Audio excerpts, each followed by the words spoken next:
Hello guys, welcome back to the channel and welcome back to elite wrestling. तो guys आज भी हम AEW के बहुत ही बड़े और बहुत सारे अपडेट्स के बारे में बात करने वाले हैं। और गाइज आज इस वीडियो के अंदर हम जानेंगे कि क्या हमें सरप्राइजिंगली CM पंक AEW के अंदर वापस आते हुए दिखाई देने वाले हैं या नहीं। जिसके साथ ही हम जानेंगे कि हाल ही में FTR का जो टाइटल चेंज हुआ है तो उसके पीछे का मेन रीजन क्या है। जेड कारगिल के AEW डिपार्चर पर टोनी खान ने और भी कई सारी बातें कही है। और गाइज हम जानेंगे कि क्या हमें ब्रायन डेनियल्सन और केनी ओमेगा इनके बीच में कोई रीमैच देखने को मिलने वाला है या नहीं। तो गाइज ये सब बातें जानने के लिए ये वीडियो एकदम आखिर तक जरूर देखना।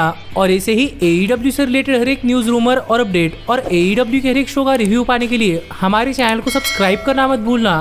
पर गाइज अब ज्यादा देर न लगाते हुए चलिए ये वीडियो शुरू करते हैं। और जरा शुरुआत करते हैं इस वीक हुए कोलिजन शो से। और गाइज जानते हैं कि हाल ही में कोलिजन शो के बाद कोलिजन शो को लेकर और कौन से इंटरेस्टिंग अपडेट सामने आ रहे हैं। और गाइज सबसे पहले तो मैं आपको ये दिखाना चाहूंगा जहां पर कोलिजन शो के बाद फैंस की कुछ वीडियो सामने आई है। और आप देख सकते हैं कि गाइज यहाँ पर नियरली 50% से भी पूरा का पूरा अरीना खाली है। और ऐसे खाली अरीना में इस वीक का कोलिजन शो हुआ है, जिसके बारे में मैंने आपको कोलिजन शो के रिव्यू वीडियो के अंदर भी कहा था कि पूरा का पूरा अरीना खाली लग रहा है। और इसके बाद ये वीडियो सामने आई है तो देखने के लिए मजा आएगा कि बाकी कोलिजन शो के साथ क्या होता है, क्योंकि कोलिजन शो की टिकट सेल्स काफी बुरी चल रही है। और देखना पड़ेगा कि एडम कोपलन इस टिकट सेल्स को किस हद तक इन्फ्लुएंस कर पाते हैं।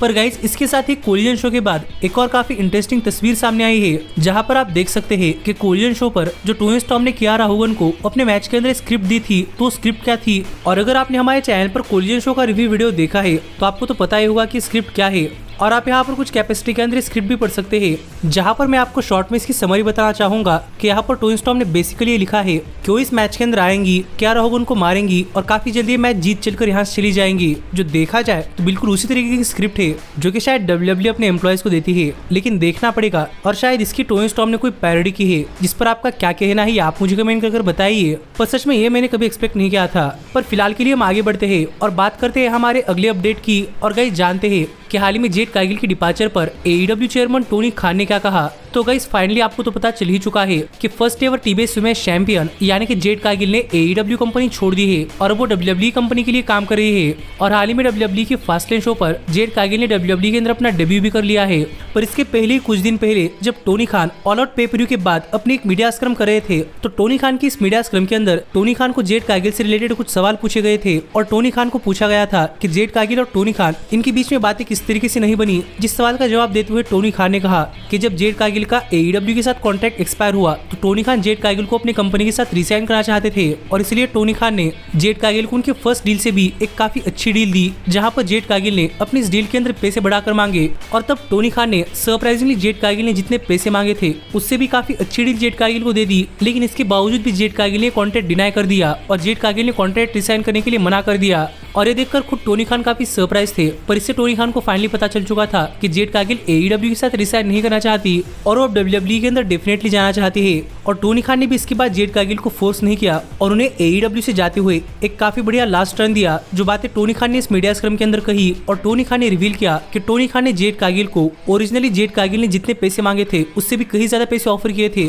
पर इसके बावजूद भी वो AEW कंपनी छोड़कर WWE के अंदर गई है, जिससे तो हम समझ सकते थे कि यहाँ पर पैसे फैक्टर नहीं थे। शायद जेड कारगिल का ड्रीम था कि WWE के अंदर जाए। जिस पर आपका क्या कहना है आप मुझे कमेंट कर बताइए। पर मुझे भी अब देखना है कि जेड कारगिल WWE के अंदर जाकर क्या कमाल कर पाती है। और मेरे हिसाब से triple H definitely Jade Cargill को एक काफी बड़े स्टार के तौर पर बुक करेंगे। पर फिलहाल के लिए हम आगे बढ़ते हैं और बात करते हैं हमारे अगले अपडेट की। और गाइस जानते हैं कि क्या हमें केनी ओमेगा और ब्रायन डेनियल्सन इनके बीच में कोई रीमैच देखने को मिलने वाला है या नहीं। तो गाइज अगर आपने ब्रायन डेनियल्सन को AEW के अंदर फॉलो किया है तो आपको तो पता ही होगा कि जब ब्रायन AEW के अंदर आए थे तब उनकी फर्स्ट मेजर फ्यूड किसी और खिलाफ नहीं बल्कि तब के वर्ल्ड चैंपियन केनी ओमेगा के खिलाफ हुई थी। और तब ब्रायन और ओमेगा इन्होंने first ever grand slam show पर एक काफी जबरदस्त मैच दिया था, जो मैच एक टाइम लिमिट ड्रॉ के अंदर खत्म हुआ और हमें डेफिनेटली कोई विनर नहीं देखने को मिला। पर हाल फिलहाल में ब्रायन कह रहे हैं कि ब्रायन AEW के अंदर उनके फाइनल रन के ऊपर है और इस एक साल के बाद शायद ब्रायन डेनियल्सन एक पार्ट टाइम रेसलर के तौर पर काम करेंगे। जो बातें हाल फिलहाल में ब्रायन डेनियल्सन कह रहे हैं, जिससे कि काफी सारे लोग ब्रायन के इस आखिरी रन के अंदर उनकी तरफ से कुछ बहुत ही बढ़िया मैचेस देखना चाहते हैं।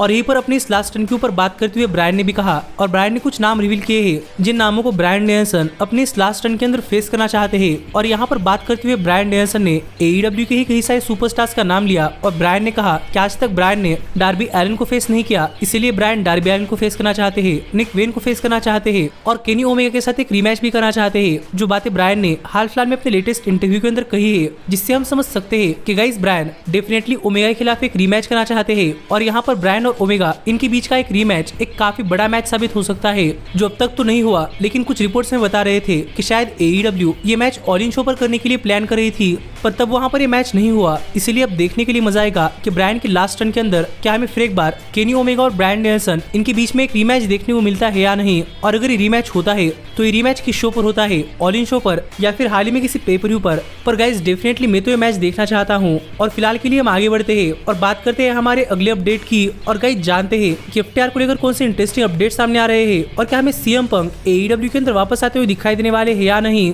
क्योंकि गाइस ये दोनों ही अपडेट्स एक दूसरे से जुड़ी हुई है। और यहाँ पर सबसे पहले अगर हम बात करें FTR की, तो गाइस आपको तो पता ही होगा कि FTR AEW world tag team champions थे और लग रहा था कि वो इतनी जल्दी तो अपने चैंपियनशिप्स ड्रॉप नहीं करेंगे, पर सरप्राइजिंगली FTR इस वीक के कोलिजन शो पर अपने वर्ल्ड टैग टीम चैंपियनशिप्स हार गए हैं, जो चीज मैंने तो कभी प्रेडिक्ट नहीं की थी। और FTR के चैंपियनशिप्स हारने के बाद यहाँ पर एक काफी इंटरेस्टिंग अपडेट सामने आई है, जो हमें बता रही है कि FTR के अपने चैंपियनशिप्स हारने के पीछे का मेन रीजन क्या था। और गाइस यहाँ पर बताया जा रहा है कि FTR के वन हाफ यानी कि कैश व्हीलर हाल फिलहाल में शायद किसी इंजरी से डील कर रहे हैं और कैश व्हीलर को ठीक होने के लिए थोड़ा फॉर टाइम ऑफ लेना पड़ने वाला है। और यहाँ पर FTR को थोड़ा फॉर टाइम ऑफ देने के लिए ही AEW ने FTR से उनके टैग टीम चैंपियनशिप्स ले लिए हैं और रिकी स्टार्स और बिग बिल को टैग टीम चैंपियंस बना दिया है।